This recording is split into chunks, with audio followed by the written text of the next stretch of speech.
오늘 우리에게 주시는 하나님 말씀 사도행전 13장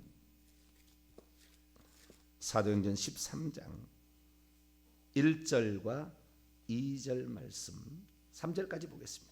사도행전 13장 1절에서 3절까지 말씀을 보겠습니다.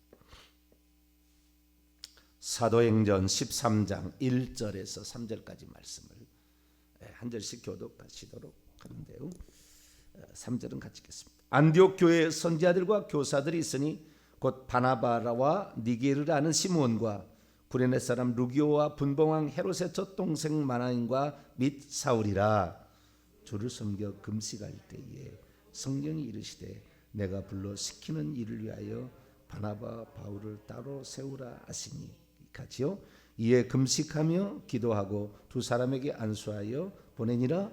아멘. 기도하겠습니다. 거룩하신 하나님, 오늘도 이렇게 저희들을 사랑해 주시고 믿음 안에서 하루를 출발할 수 있도록 기도자로서 세워주시니 감사합니다. 전능한 하나님을 힘입는 길이 기도밖에 없사오니 말씀을 통하여 분별을 하고 기도를 통하여 힘을 얻고 지혜를 얻고 세상 속에서도 하나님의 영광 드리는 자로 살아갈 수 있도록 인도해 주옵소서. 우리의 짧은 지혜와 지식이 다니엘을 통하여 사드락 메삭 아벳느고를 통하여 더 넓혀지고 인정받을 수 있는 그 단계가 있음을 알고 오직 한 분 하나님만을 지조 있게 신앙함으로 하나님으로부터 이 모든 것을 받아 누리기에 합당한 자로 세워 주옵소서. 이 시간도 주의 말씀을 듣고자 합니다. 하나님 저희들에게 말씀하여 주옵소서. 우리 주 예수 그리스도의 이름으로 기도하옵나이다. 아멘. 할렐루야. 성령 하나님에 관한 말씀을 드리고 있습니다. 이렇게 깊이 얘기한 것은 처음인 것 같아요. 또 정확하게 짚어서 이렇게 얘기를 하는데요. 성령 하나님이 누구신가? 오순절 성령 강림 주일을 말 좀 더 교회사적으로 또 성경 원어적으로 또 그 다음에 신학자들까지 다 이렇게 포함해서 통틀어서 이렇게 말씀을 드리고 있습니다. 우리는 성경만 믿는다고 성경만 이렇게 따라가서는 성경은 어떻게 해석을 할 때 잘못 해석할 수 있는 위험성이 있다 그랬죠. 교사가 셋이 있는데 성령 하나님은 보이지 않기 때문에 귀신을 쫓아갈 위험성을 가지고 있고 성경만을 쫓아간다 하지만 성경을 잘못 해석할 가능성이 있어요. 성경을 따라가는 게 당연하지만 교사로서 목회자가 중요하지만 목회자가 어떤 신학을 했느냐에 따라서 한쪽만 또 그 사람의 은사와 달란트와 실력이 어디 쪽에만 있을지 다 갖추지는 못하기 때문에 또 주의 종에 따라서 우리가 조심해야 될 것도 있다. 온전한 스승은 하나님뿐이지만 하나님을 아는 우리 인간의 한계가 또 있다 그거죠. 그렇기 때문에 우리는 세 분의 스승을 항상 생각하며 가야 됩니다. 할렐루야. 그리고 특별히 우리는 매 주마다 매 일마다 주의 종을 통해서 말씀을 듣는데 이 주의 종이 잘못 가르치면 결국에 소경을 인도해서 잘못 빠질 수가 있는 거죠. 그래서 내 영혼을 위하여서도 주의 종을 바른 길로 인도해 달라고 많이 기도해 주시기 바랍니다. 그렇게 해서 이 성도는 목회자를 이렇게 하나님의 길에 서 있을 수 있도록 성도는 매일마다 우리 성도의 가정을 위해서 기도하고 또 상담해드리고 또 가장 성경에 있는 그 말씀 분별력 우리에게 주실 수 있는 그런 말씀들을 증거하기 위해서 노력하고 또 이 성경만 연구하지 말고 교회사적으로 신학자들은 어떻게 이걸 받는가를 참조하면 이렇게 전달하는 것이 가장 좋겠다라는 것을 알게 되는 거죠. 그동안 성령에 대해 살펴봤습니다. 이 땅에 보내어진 하나님의 영이다. 특별히 하나님의 일곱 영이다. 그 얘기를 드렸고요. 지혜와 계시의 영이다. 우리가 이 지혜와 계시의 영을 받아야 세상 속에서도 다윗처럼 지혜와 계시의 영이 말했잖아요. 여호와의 영, 이사야 11장 2절 여호와의 영이 그 위에 강림하시리니 그랬더니 그 여호와의 영은 지혜의 영이고 계시의 영이죠. 에베소 1장 17절에도 지혜와 계시의 영을 너희에게 주사 하나님이 누구인지를 알게 하기를 원하노라. 그래서 지혜와 계시의 영을 알아야 예수님이 누군 줄 알고 하나님이 누군 줄 알고 성경 말씀을 성령이 썼으니까 원처자는 그러니까 알 수가 있는 거 아닙니까? 지혜 계시행 그분이 성령이다. 할렐루야. 이 성령을 통하지 않고는 깨달을 수가 없는 거죠. 공부 많이 한다고 성경을 알 수 있는 게 아니라 그 말이죠. 머리가 똑똑하다고 해서 성경을 제대로 가르칠 수 있는 게 아니다. 왜? 그 사람이 얼마나 성령에 겸손하게 성령에 순종할 마음에 준비가 되어 있느냐. 목에 칼이 들어와도 전할 건 전할 수 있는 담대함이 있느냐. 지조를 지킬 수 있느냐. 하나님에 대한 순수한 열망을 가지고 있느냐. 분명히 중요한 거죠. 그래서 우리가 지혜와 계시의 영이 필요하다. 그 다음에 경륜의 영으로서 이 성령은 보혜사, 또 다른 보혜사로 사람 속에 들어오시는 영이었다. 구약에는 한 번도 사람 속에 들어온 적이 없어요. 제가 신학자들 있잖아요. 성령론에 관한 이런 조직신학의 책을 많이 떠들어 보는데, 그리고 신학자들이 쓰지 않는 그냥 정리만의 이런 책들도 보고요. 여러분 보는데 참으로 신비한 것이 경륜의 영이라는 말을 쓴 사람이 별로 없다는 것. 스쳐 지나가듯 얘기할 뿐이지 정확히 얘기한 게 없다는 것. 조직신학 책에는 구약에는 성령이 사람 위에만 머물러 있었고 신약 오순절 이후에는 사람 속에도 들어온다는 얘기를 잘 안 써놨다는 것. 삼일체적인 구분이 분명히 있지만 한 분 하나님으로서 표현을 못 해놨다는 것. 수많은 이런 일들이 다 있어요. 성경에 보면. 수많은 일들이 있는데 이 세 번째 경륜의 영, 구약에는 사람 속에 안 들어왔어요. 몇몇 특정 사람에게만 삼손, 온니엘, 다윗, 사울 왕, 선지자들 몇 성과, 10성과에도 별로 10명에서 20명 정도밖에 안 될 거예요. 그 성령이 역사했던 사람들의 그 이야기가, 물론 아니어도 성령을 받은 사람이 있었겠죠. 그러나 기록된 것을 봤을 때 그러는 거죠. 여러 선지자들 하면은 한 20명, 이런 특정한 사람에게 성령 위에 내려오신 거예요. 그러니까 성령이 임하셨다라는 말이 위에 내려오셔. Come down 또는 come down upon him. 그의 위에 내려오셨다 이 말이에요. 근데 강하게 내려오셨다. In power. 능력 안에서 이렇게 돼 있다고 연문에 보게 되면. 그래서 이 구약 시대는 그 모든 사람들이 이 성령의 혜택을 받지를 못했다 그 말이에요. 그런데 요엘 2장에 보게 되면은 말세에 내가 성령을 보내는데 이 남종과 여종 모든 만민에게 성령을 부어준다. 에스겔서 또 약속에 보게 되면 그 성령이 이제는 사람 속에 내 영을 사람 속에 넣어가지고 결국에 함께 하겠다. 왜? 그렇게 해서 여호와를 알게 하겠다. 왜? 그 다른 방법을 했더니 말씀을 지키라 했더니 말씀 던져버리고 안 지킨다 그 말이에요.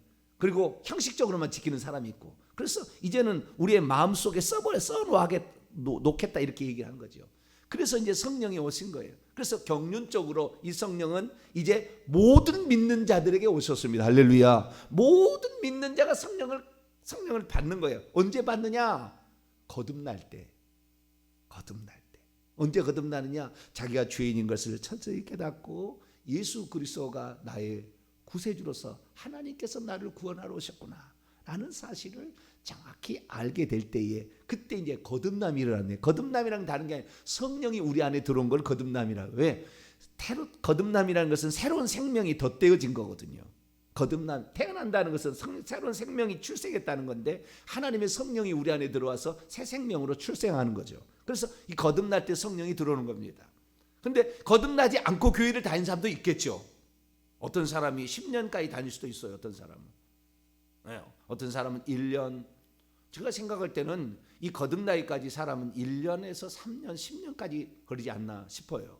그런데 어쨌든 이 거듭나고 이렇게 해서 이제 성령이 들어오면 그 사람은 죽을 때까지 성령이 안 떠나. 영원토록은 에이스톤 아이오나 그 시대까지, 그 시기까지, 그 세대까지 그가 죽길 때까지는 떠나지 않는다. 이것이 바로 이제 경륜의 첫 번째 말씀을 드렸고요. 이 영이 누구냐? 이 영이 다른 영이 아니라 하나님의 영이요. 그 다음에 여호와 영이다. 구약에 보니까 그 한 분 하나님이 일하셨어요. 하나님 한 분 하나님이 창조를 하셨어요. 이 창조를 하셨는데 그분이 창조하실 때 이 땅에 보내진 그래서 요한계시 5장 6절에 이 땅에 보내진 하나님의 일곱 영이더라. 그러니까 성령은 이 땅에 우리 피조물 우리 하나님이 창조한 모든 것들을 창조하실 때도 그분을 통하여 창조하시고 또한 그분을 통하여 만물을 운행하시고 지키시고 다스리시며 이렇게 지금 일하신다 그 말이죠. 그래서 그분의 영은 곧 하나님의 영이요. 이 하나님이 출애굽기 3장 14절에 여호와라고 자신의 이름을 처음으로 계시했어요. 아브라함과 이삭과 야곱도 단 한 번도 여호와라는 이름을 들어본 적이 없어요. 출애굽기 6장 2절에 가면 나는 아브라함과 이삭과 야곱에게 전능의 하나님으로 나타났으나 나의 이름을 그에게 여호와라고 알리지 않았다고 그래요. 그러니까 아무도 몰랐어요. 굳이 알려달라고 모세가 하도 그러니까 여호와라고 이름을 얘기한. 그래서 한 번 하나님의 이름이 비로소 여호와라고 계시되기 시작했죠. 출애굽 때. 그래서 그 출애굽 이후에 이제 여호와의 영이라는 말이 생기는데 사사기에 보면 온니엘 사사기 3장에 처음으로 여호와의 영이라는 명칭이 시작됩니다. 창세기 1장 2절부터 하나님 영이었다가 그래서 여호와의 영은 누구냐? 그 창조주 하나님의 영, 그 여호와의 영이다. 할렐루야. 그래서 한 번 하나님은 이사야 44장 24절에 나 홀로 하늘과 땅을 지었다. 아무것도 없이 다른 존재 없이 나 지었다. 나 외에 다른 신이 없다. 이전에도 없고 이후에도 없으리라. 나 여호와가 했다. 이렇게 얘기함으로 우리는 한 분 하나님의 창조인데 그 한 분 하나님이 어떻게 해요? 성령을 통하여 성령으로 창조하셨고 다르게 표현하면 신학적 표현을 한다면은 그리스도 안에서 그리스도를 통하여 그리스도 안에서 그리스도를 위하여 창조를 하셨어요. 이 그리스도라는 건 장차 하나님께서 이 땅에 사람으로 오시게끔 계획되어진 하나님이죠. 아버지의 품성하신 독생하신 하나님, 그분을 안에서 그분을 통하여 이미 하나님께 구약에도 요한복음 8장 58절 말씀처럼 아브라함이 나기 전부터 나는 있느니라. 그래서 이미 있었죠. 그래서 그 하나님께서 이 예수님이 하나님으로 존재하고 계셨고 아버지의 품속에 오실 분으로 존재하고 있었다가 그분을 통하여 지은 겁니다. 자, 우선 골로새서 말씀 한번 찾아보죠. 골로새서 1장 16절 17절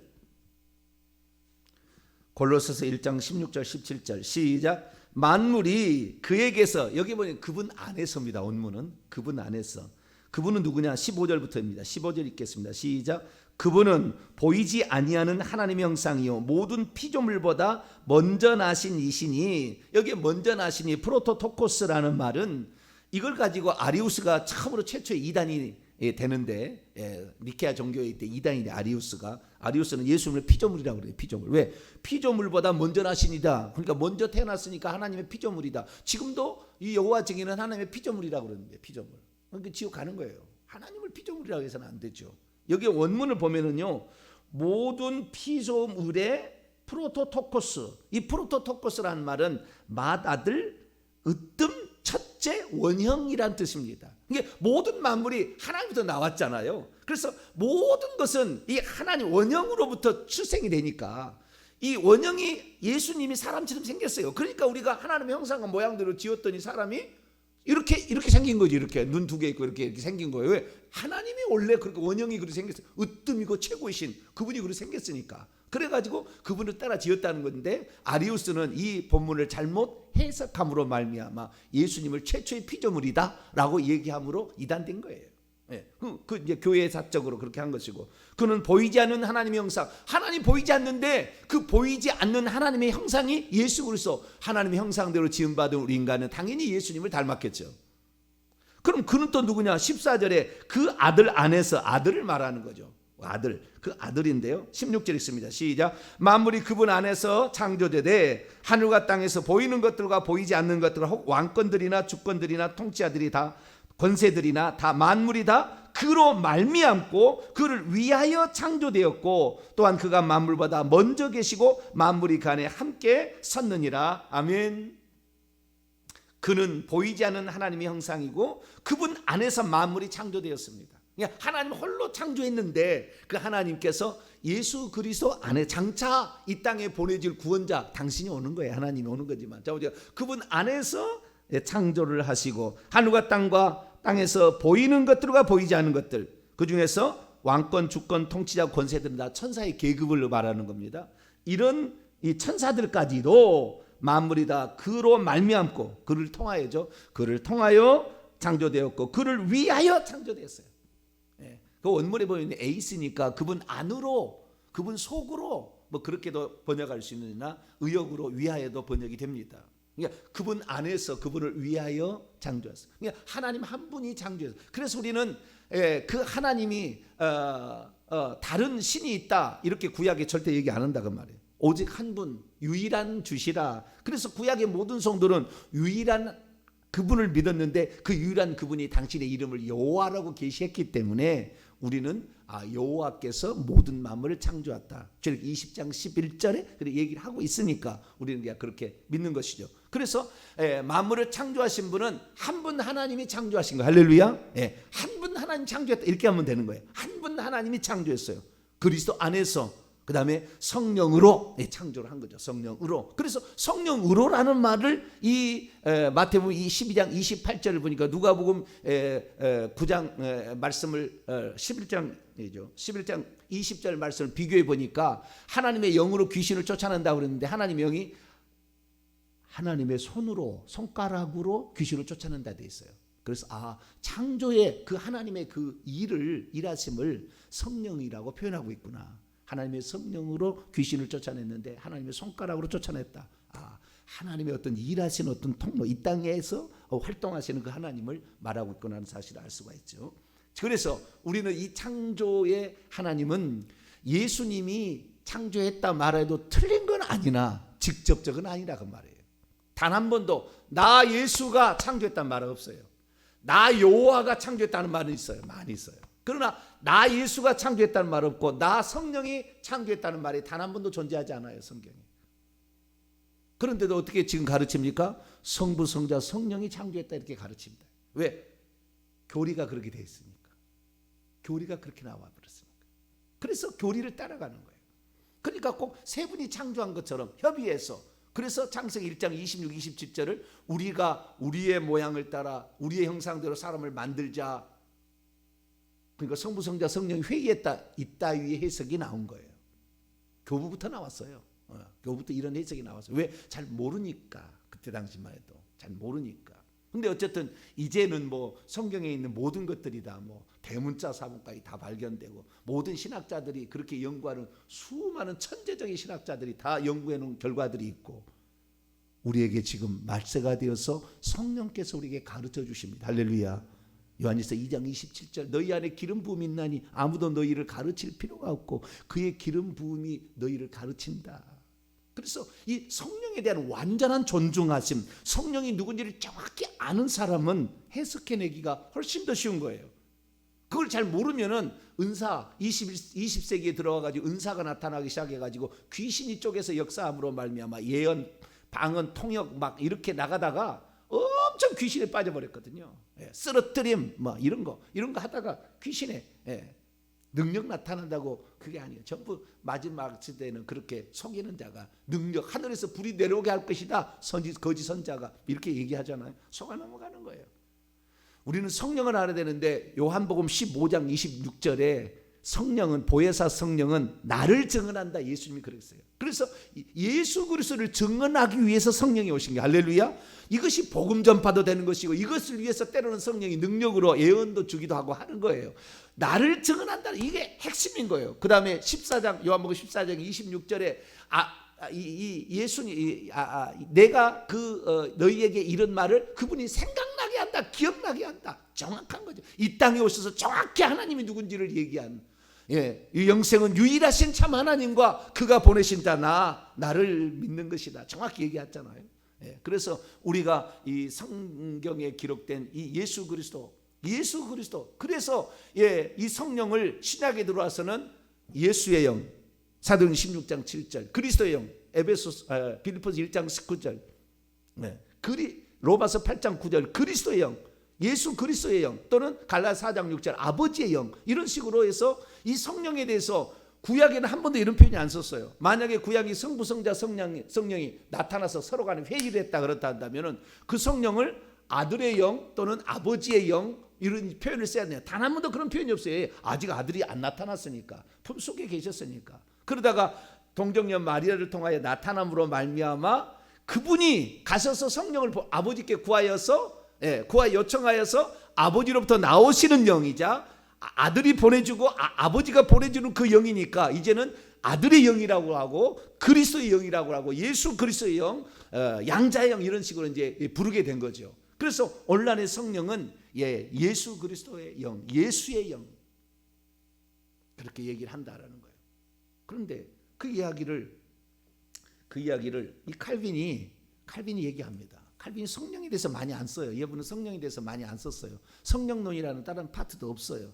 그냥 은혜의 수단에 관하여 나오는 제3장에 제3권의 1장에 일부에 이렇게 얘기를 하고 있는데 몇 장 안 됩니다. 성령에 대해 몇 장 안 돼요. 그런데 이 성령이 얘기하는데 성령을 뭐라고 했냐? 아버지의 영이자 아들의 영이다. 그리스도의 영이다라고 딱 그럼 몇 장 되지도 않는 거기에 그걸 써놨어요. 칼빈이.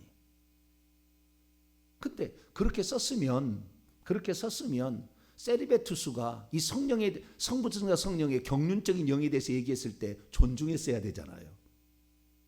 근데 자기가 교부 때부터 어거스틴부터 시작된 이 삼일체가 어거스틴부터 나오기 시작했는데 이 얘기를 안 받아들인다고 그걸 죽여야 된다고 얘기했던 거 아니에요. 그러니까 글은 쓸 수가 있으나 이해를 못하고 있었던 거죠.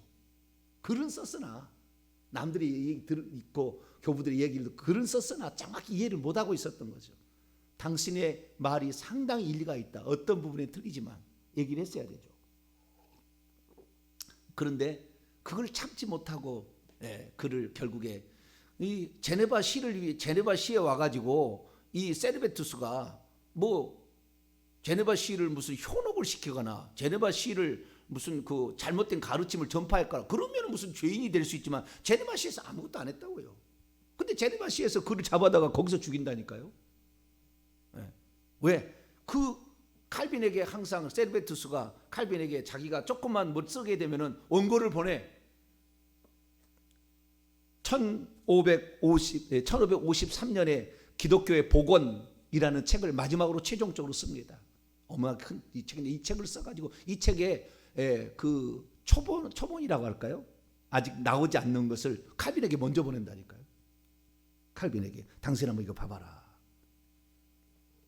그러니까 그것을 제출해서 결국에 그걸 제출해가지고 그것이 증거다 해가지고 이단으로 정죄해서 죽이는데 칼빈이 죽을 때 그 책을 몸에다 묶어놔요. 그 책을 그 증거물로 주니까 그 증거물을 제네바 의회에서 묶어가지고 칼빈에게 묶여서 같이 화형시켜 죽여요. 그런 처참한 일을 또 한다 그 말이에요.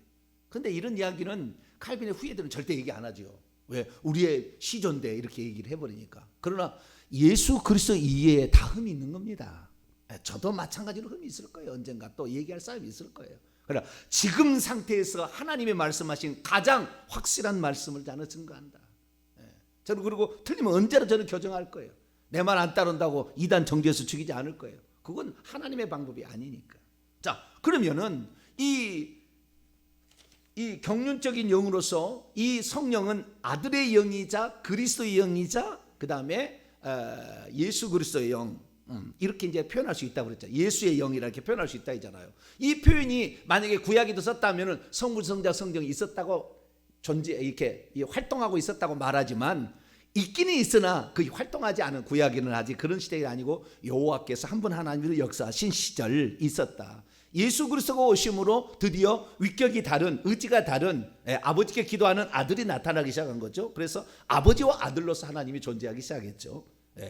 활동하기 시작한 거죠. 이미 있었지만 활동하기 시작했다가 예수 그리스도께서 가심으로 내가 떠나가면 너희들 걱정스럽지. 너희들 어떻게 될지 걱정하잖아. 걱정하지 마. 내가 다시 올 거야. 내가 다시 보혜사 성령을 내가 보내주는데 내가 보혜사 성령으로 다시 오고 재림도 내가 할 거다. 재림도 내가 할 거다. 아들됨으로 인하여 심판하는 권한을 요한복음 5장 27절에 나에게 아버지가 주셨다. 그래서 아버지의 권한은 사도행전 1장 7절에 하면은 때와 시기에 관하여는 아버지의 권한이지만, 그래서 나는 그때가 모른다. 그때는 아버지만 알고 천사도 모르고 나도 모른다. 그래서 정확히 이제 아버지와 아들로서의 그 차이가 이제 벌어지기 시작한 거예요. 정확히 그게 지켜지기 시작한 거죠. 그러다가 성령을 이제 보내주는데, 성령은 다른 것이 아니라 나를 증언하는 일이고 내가 하는 말을 생각나게 할 것이다. 내가 나를 증언하는 게 뭐, 내가 인류를 구원하러 하나님이다. 이거 요한복음 8장 24, 28, 58절에서 나는 스스로 있는 자다, 나는 나다 라고 하는 존재는 걸 왜 모르냐라고 얘기하므로, 아브라함이 나의 때 볼 것을 보고 기뻐하다가 즐거워했다. 내가 내년 이맘때 너에게 돌아오는데 너에게 아들이 있으리라. 그래서 아들로 온다, 하나님의 아들로 온다라는 것을 이미 아브라함은 알고 있었다. 그 얘기를 하죠. 그래서 우리는 예수 그리스도가 한 분 하나님의 다른 오심이다, 한 분 하나님의 다른 오심이다 라는 사실을 알 수 있고, 성령은 예수 그리스도의 다른 보혜사다 라는 사실을 알 수가 있는 거죠. 그래서 성령까지 이제 왔는데요, 이 성령은 어떤 영이냐, 성령은 이 사람 속에 들어오고 예수님께서 나를 대신하여 보내주신다 얘기하심으로 그때부터 삼일체 하나님이 되는 거예요. 이제 삼일체 하나님이 되는 거예요. 자, 그의 대표적인 구절이 바로 사도행전 13장 2절입니다. 사도행전 13장 2절에 여기가 이제 원문을 제가 직역하겠습니다. 그런데 그들이 주를 섬기고 있으면서 금식하고 있을 때에, 그들이 누구예요? 1절이죠. 안디옥 교회에 있는 선지자들과 교사들, 거기에 사울도 있습니다. 이제 바울이죠. 나중에 이제 바울로 바뀌는데 이 바울도 거기에 있습니다. 그들이 주를 섬기고 있으면서 금식할 때에 성령이 말씀하셨어요. 누가 말씀하셨다고요? 성령이 말씀하셨어요. 여러분, 오순절 성령 강림 이전에 성령이 말씀했다는 말은 없습니다. 응용해서 그렇게 히브리서에 보면 성령이, 구약의 선지자들이 말한 것을 성령이 말했다 이렇게 표현한 응용으로 말하는 게 있지만, 직접적으로 성령께서 나타나 가지고 성령이 말했다는 말이 한 구절도 없어요. 예수님 때까지, 예수님이 죽고 부활하시 전까지는 단 한 번도 성령께서 1인칭으로 말한 적이 없어요. 1인칭으로. 그런데 이 오순절 강림 이후에 성령이 말씀하기 시작했는데, 여기는 지금 13장인데 일부러 내가 이렇게 찾아온 거예요. 11장에부터 이미 얘기를 하고 있어요. 그래서 우리는 베드로에게 또 그 다음에 또 8장에도 그런 얘기가 나오지 않습니까? 8장 29절 보면은 사마리아에 있었던 빌립 집사가 있을 때 천사가 나타나서 저 가자로 가라. 그래 갔더니 수레로 나아가라고 성령이 말씀하기 시작하죠. 그래서 말씀하기 시작합니다. 그래서 성령께서 1인칭 시점으로 얘기야. 그가 무슨 또는 하나님이 그를 통하였다는 게 아니라 직접 얘기하기 시작한 거예요. 이게 삼일체, 이제 삼일체 하나님 맞아요. 이 부분부터 이제 삼일체가 맞는 거예요. 성령 하나님께서 직접 말씀하기 시작한 거예요. 그래서 성령 하나님 말씀하시는데 이 부분 보세요. 주를 섬겨 근심할 때 성령이 말씀하셨다. 뭐라고 말하느냐? 너희는 내가 이미 부른 채 있는 바의 일 안으로 바나바와 사울을, 여기에 빠져 있는데 나를 위하여 구별하라. 나를 위하여 또는 나에게 라고 번역할 수 있는데요, 나를 위하여, 나에게 성령이 말씀하시는 거예요. 나라고 1인칭을 말하기 시작해요. 1인칭을. 이건 이전에는 없었던 거예요. 경륜상으로 이전에 존재하지 않았던 거예요. 근데 이제 예수님께서 가시고 어떻게 했느냐, 제자들에게 내 대신 성령을, 보혜사 성령을 보내준다라고 얘기할 때, 보혜사 성령이 오셔서 그 일을 하고 있을 때 제자들은 어떻게 받았느냐? 예수님 일한다 이렇게 받았다 그 말이에요. 그렇기 때문에 이 칼빈은 어떻게 되겠냐, 이 성령은 아버지의 영이자 아들의 영이요 그리스도의 영이다, 이렇게 얘기를 한다고요. 우리가 이제 좀 관심을 갖고 봐야 될 것은, 이제 오늘 저녁에 제가 얘기할지 또 모르겠습니다만은 신학자들의 얘기들이 어떻게 성령에 풀어갔는가, 이런 것도 좀 관심을 가져야 돼요. 그런데 신학자들 가운데에 예수님을 아니 성령을 그냥 성령으로만 생각하고 예수의 영이나 그리스도의 영이라고 잘 얘기 안 해요. 잘 얘기 안 하는 경향이 있어요. 근데 칼빈은 정확히 얘기하고 있거든요. 물론 그렇게 이해하지 못하고 있었습니다. 나중에 세리베티우스이 하는 그거를 보게 되면은. 그러나 그렇게 성경은 말씀하고 있었고 또 나를 위하여 얘기하므로 삼위의 제3 번째의 나 1인칭 시점으로 얘기한다고. 구약에는 나는 여호와밖에 없어. 나 여호와가 말하노라. 그 다음에 이 예수님 시대는 나 예수죠. 나 예수가 말한다. 나 예수가. 예, 그를 나를 라고 얘기하지 아니고 사람의 아들이라 겸손해서 인자가 늘 인자가 또는 아들이 이렇게 표현을 썼죠. 자기를 지칭하는 분 아들이 인자가 이런 표현을 썼어요. 그분이 지금 천국에서 어떻게 되시느냐? 자, 요한계시 22장 보세요.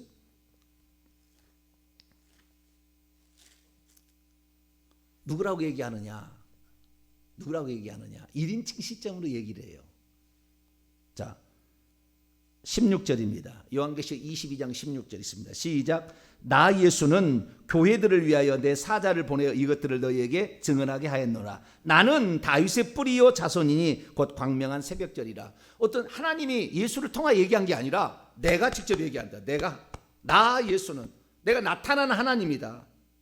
나 예수는 이라고 1인칭 시점 얘기하는데 오늘 본문 말씀에 사도행전 13장 2절에도 너희는 나를 위하여 성령이 말씀하신데 나를 위하여 또 내가 이미 이른 채 있는 바의 일을 위하여 바나바와 사울을 구별하라. 나에게 구별하라 라고 하며 1인칭 시점으로 얘기를 하세요. 그래서 우리는 삼일체로 나타나신 하나님을 믿는 겁니다. 할렐루야. 삼일체로 일하시기 때문에 예수님께서 세례 받으실 때도 아버지의 음성이 있잖아. 이는 내 사랑하는 아들 내 기뻐하는 자라. 성령이 비둘기같이 오시고 그 예수님 세례 받잖아요. 그래서 삼일체 얘기하는 거예요. 맞는 거예요. 그러나 경륜적으로 사람 속에 들어와서 1인칭 시점으로 얘기한 것은 오순절 성령 강림 이후에부터라는 것이지 구약을 소급해서 적용하면 안 되는 건데 구약을 소급해서 적용함으로 새 신을 만들 가능성으로 가버렸다고 말해요. 이것이 교리의 약점이에요. 우리는 성경대로 경륜상으로 믿어야 돼. 할렐루야. 예, 구약까지는 오직 한 분 하나님 하도 이름을 가르쳐달라 해서 나 여호와였고 이제는 그분이 뭐예요? 내가 구원자로 간다. 내가 구원자라고 한다. 하나님이 구원자로 간다. 하나님이 우리의 한배 임마누엘이다. 예, 그건 다른 게 아니야. 나가 한 분 하나님이라는 거야. 예, 이렇게 얘기를 해서 예수님으로 오셨고 이분이 가셨다가 성령을 보낸다는데 그 나고 다른 영이 아니야. 다른 영이 아니야. 이 삼위일체 맹점 가운데 하나가 뭐냐면은 이 성부 성자 성령이 하나님인데 이 성부도 하나님, 성자도 하나님, 성령 하나님인데 성부는 성자와 같지 않고 성자는 성령과 같지 않고 성령은 성부와 같지 않다. 이렇게 얘기를 해버린다고요. 그런데 그러면 왜 하나님이냐? 하나님으로서의 그 본질이 똑같다는 거예요. 하나님으로서의 본질이 똑같다. 이 자격이 같다는 거예요. 쉽게 말해서 자격이 같다라고 했기 때문에 성부 성자를 한 분 하나님이라 얘기해야 된다 이렇게 얘기하는데 그건 위험한 해석이에요. 왜 위험한 해석이냐면은 하나님으로서 그런 능력이 나타납니다. 하나님으로 몰아갈 능력 가지고 알라가 하나님이다. 알라가 그들의 신이잖아요. 그러면 하나님적인 속성이 있으니까 하나님이냐? 물론 속성이 완전히 일치하지는 않지만 그럴 위험성이 있는 거예요. 성부, 성자, 성령은 절대 의견이 틀릴 리가 없거든. 하나님으로서의 속성도 있지만 하나님의 뜻은 하나예요. 하나. 할렐루야. 그 모든 것을 세 분의 경륜적으로 이루어 가시는 것이지 독립적으로 아들은 이렇게 생각하는데 성령은 딴 길로 절대 안 간다고 말이에요. 우리 하나님하고 알라신하고 달라요. 왜? 딴 길로 가니까 거기는. 그건 아닌 거예요. 시적인 것이 혹시 있다 할지라도 귀신이지만 자 우리가 그건 아닌 거예요. 그래서 우리가 하나님에 대해서 이렇게 한 분 하나님에 대한 정확히 알고 있으면서 삼위로서 일을 하셨고 나타나셨고 또 의지적으로 달랐다라는 것을 알아야 된다는 거죠. 그래서 삼위일체 하나님이면서 한무지시 하나님 우리가 이것을 믿게 될 때에 이단이나 귀신이나 이런 데 가르침에 빠지지 않는다. 그래서 이 자신을 스스로 나라고 얘기할 때는 오순절 강림 이후에 성령께서 비로소 자신의 인격을 분명히 드러내시고 이제는 이 성령이 말씀하시고 성령이 저에게 깨닫게 하시면서도 이렇게 얘기하는 거 아니에요? 네. 그래서 우리는 성령 하나님을 존중하고 그분은 한 분 하나님을 믿고 나가게 되기를 간절히 바랍니다. 오늘 저녁에 이 부분 더 할 얘기가 있는데요. 더 얘기하도록 하겠습니다. 거룩하신 하나님 감사합니다. 우리가 믿는 하나님을 어떻게 믿을 것인가? 신비라는 얘기로 치부해서 넘겨버리거나 그렇게 하다가 우상, 이단, 미혹의 영역의 가르침을 받는 자가 얼마나 많습니까? 우리는 성경에 경륜적으로 우리에게 나타나셔서 말씀하시고 삼위일체로 말씀하신 그 하나님을 온전히 믿어서 이단에 빠지지 않게 도와 주시었고, 한 분 하나님만 믿고 그분을 위해서 우리의 목숨을 바쳐 천국에 들어갈 수 있는 저희들 되게 해 주옵소서. 우리 주 예수 그리스도의 이름으로 기도하옵나이다.